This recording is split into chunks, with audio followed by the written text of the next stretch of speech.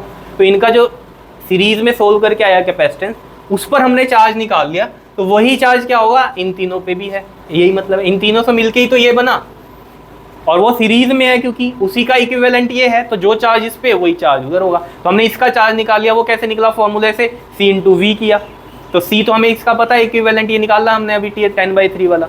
और पोटेंशियल यही होगा क्योंकि यहाँ पर ये दोनों किस में है, पैरेलल में है, तो इसके क्रॉस भी पोटेंशियल, इसके क्रॉस भी पोटेंशियल क्या रहेगा, सेम रहेगा पैरेलल में। तो वही हमने किया, तो हमें यहाँ से वैल्यूज पता चली V की, और हमने क्या किया यहाँ पुट किया और आंसर हमने ये निकाल दिया। तो चार्ज हमें पता चल गया C1 C2 और C3 पे ये होगा, ठीक है।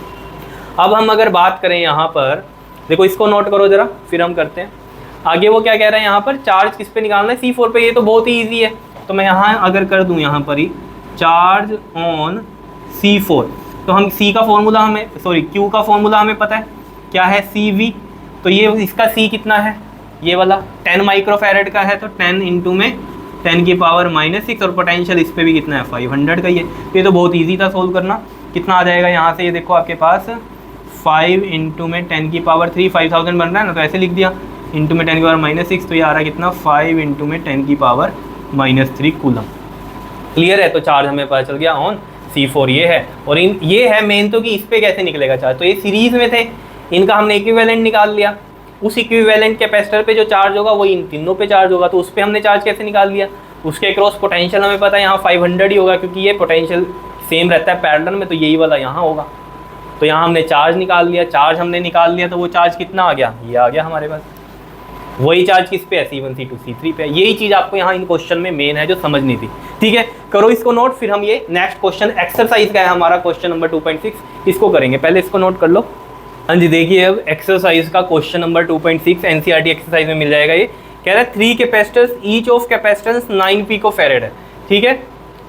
क्या कह रहा है ये आपको, यहाँ पर 3 कैपेसिटर हैं जिनकी कैपेसिटेंस वैल्यू दी हुई है 9 पिकोफैरेड, यानी कि C1 की वैल्यू ये है, C2 की भी यही है, और C3 की भी वैल्यू कितनी है 9 पिकोफैरेड ही है, ठीक है। सीरीज में कनेक्टेड है, कोई दिक्कत नहीं है। कैपेसिटेंस बतानी है आपको, तो बिल्कुल ही सिंपल है। कैपेसिटेंस सीरीज में क्या होती है बताओ। अगर हमारे पास ये आइडेंटिकल हैं तो हमें तो डायरेक्ट फॉर्मूला पता है, क्या होता है वो C/N का, नहीं तो करते 1/C1 + 1/C2 + 1/C3, फिर LCM लेते फिर सोल्व करते। लेकिन हमें डायरेक्ट पता है अगर आइडेंटिकल है, यानी कि हमारे पास जो वैल्यूज़ हैं वो सेम है, तो हम डायरेक्ट कर सकते हैं C/N। C कितना है 9, ठीक है ना। पिकोफैरेड में है तो हम पिकोफैरेड को कर लेते हैं चेंज 9 × 10⁻⁻12 में, ठीक है। पिको को लिखते हैं ना हम 10⁻⁻12, और N क्या है, मतलब कितने कैपेसिटर है, तो कितने हैं 3 है, तो 3 3 3 9, तो ये कितना आ गया आपके पास 3 इंटू 10 की पावर माइनस 12 फेरेड, यानी कि 3 पिको फेरेड आ गया हमारे पास इक्विवेलेंट। क्लियर है इतनी बात, ठीक है। तो हमें यहाँ पर पता चल गया टोटल कैपेसिटेंस तो पता चल गई हमें, ठीक है, सीरीज में थी तो हमें डायरेक्ट सोल्व कर दिया।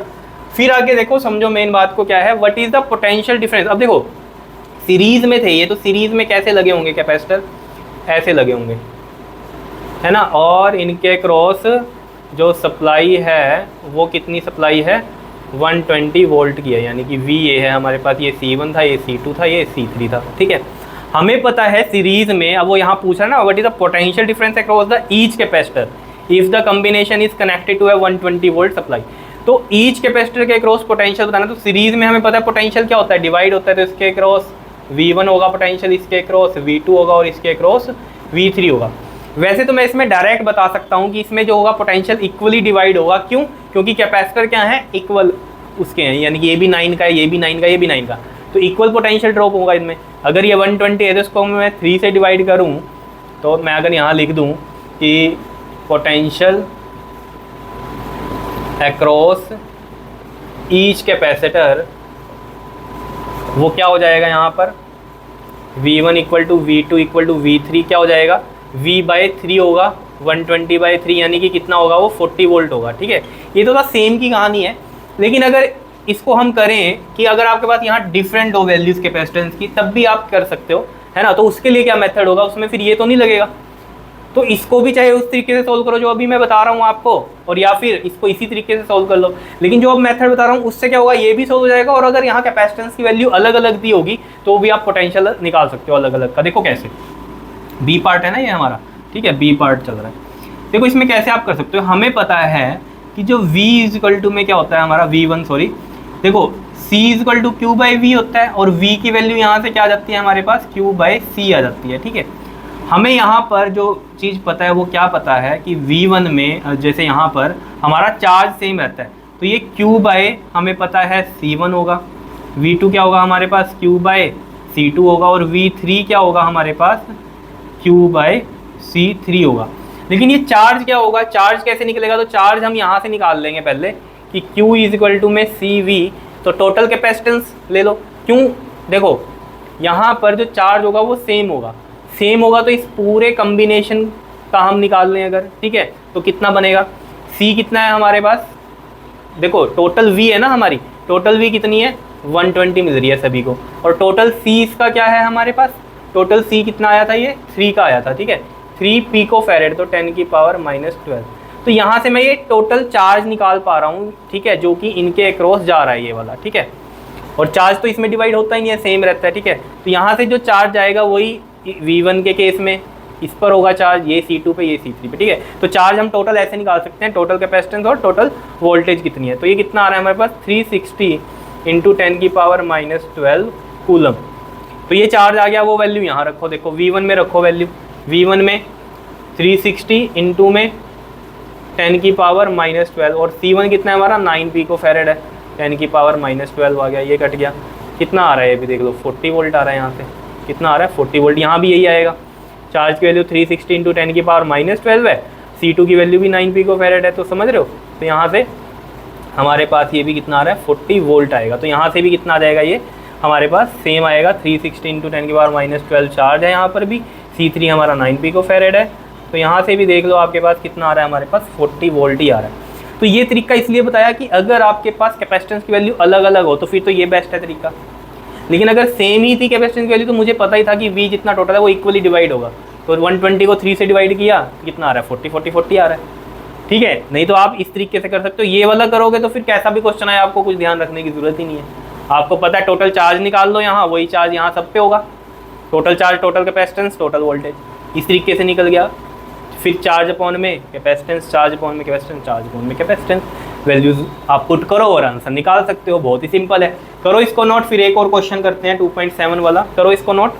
हाँ जी, देखिए क्वेश्चन नंबर 2.7, देखो ये भी बहुत ही सिंपल सा क्वेश्चन है, कहता है एक्सरसाइज के में देखना आप NCERT के, वहाँ पर मिलेगा आपको ये, कहता है 3 कैपेसिटर्स ऑफ कैपेसिटेंसेस कितने हैं, 2 picofarad, 3 picofarad and 4 picofarad are connected in parallel, what is the total capacitance of the combination.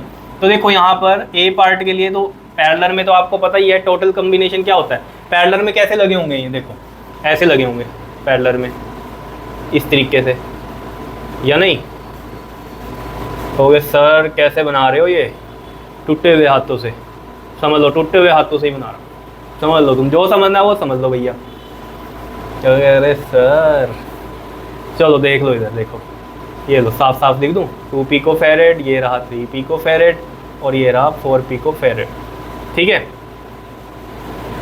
और ये है हमारी सप्लाई, मान लो ये इस तरीके से लगी हुई है, और कितनी है ये? 100 वोल्ट की। कितनी है? 100 वोल्ट की सप्लाई। देखो what is the total capacitance of the combination, ये हमें पता ही है। पैरेलल में तो डायरेक्ट हमारा पता है हमें क्या होता है, C1 प्लस में C2 प्लस में C3। If this is C1, this is C2, this is C3। कहेंगे सर डायरेक्ट कर देते, क्या क्या लिखते जा रहे हो आप। देखो जी 2 picofarad, 3 picofarad and 4 picofarad, तो कितना हो गया ये? 9 पिको फेरेड हो गया, ठीक है जी। बहुत ही सिंपल। बी पार्ट आ जाओ, main, determine the charge on each capacitor. Charge on each capacitor आपको बताना है। तो चार्ज ऑन ईच कैपेसिटर क्यों कह रहा है वो? क्योंकि पैरेलल में है।